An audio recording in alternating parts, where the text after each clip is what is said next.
Is-saga tas-Sea-Watch issa tidħol fi 17 il-jum tagħha hekk kif matul il-ġurnata ħarġu rapporti illi l-immigranti issa qed jirrifjutaw l-ikel u s-sitwazzjoni abbord qed tiddeterjora.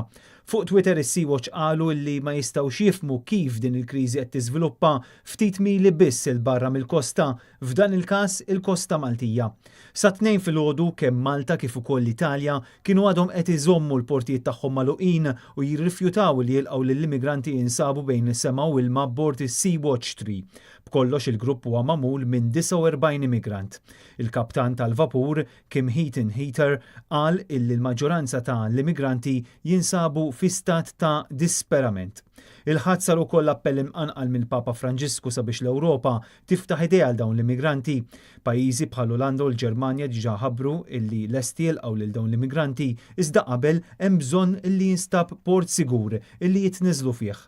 Sa dan it-tant waqt li għaddejja din il-kwistjoni kollha, fl-Italja għaddejjin akkużi serji dwar każ illi allegatament seħħ fis-sajf illi għadda meta, skont il-midja Taljana, Malta rrifjutat li ssalva grupp ta' immigranti illi kienu f'diffikultà u minflok dawn ġew diretti lejn l-Italja. Ftit li kbar il-Gazzetta Il Fatto Quotidiano qalet illi l-Gvern Taljan għandu provi illi Malta qed tqarraq fis-salvataġġ tal-immigranti. It-titlu tal-Gazzetta tal-Ħadd kien jaqra Malta truffa l-Italja, ekko le prove. Dan il-każ partikolari huwa relatat mas-saga tad-dgħajsa Diciotti u jirriżulta li l-provi ġew preżentati f'qorti fl-Italja.